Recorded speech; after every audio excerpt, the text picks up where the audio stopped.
All right, it is work on the trailer day.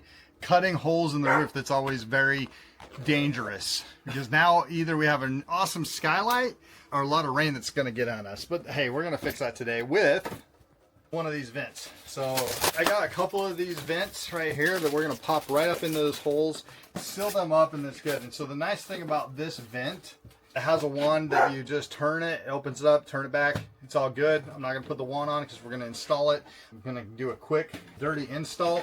Comes with all the hardware that you need for the screws. You're just going to have to get your own die core or lap sealant to go on top of that, but everything else it comes with.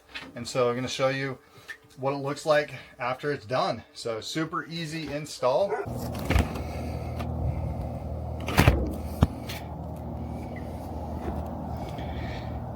Just a quick tip here is that these do have self-driving or self-tapping screws, so that's kind of nice, but there is a lot of them. So be prepared to put in a bunch of self-tapping screws, which isn't necessarily a bad thing. It's going to keep it just nice and watertight. So again, that's actually a pretty good thing in my book. So we're just going to put these screws in and then we'll put some sealant on it, and this will be done.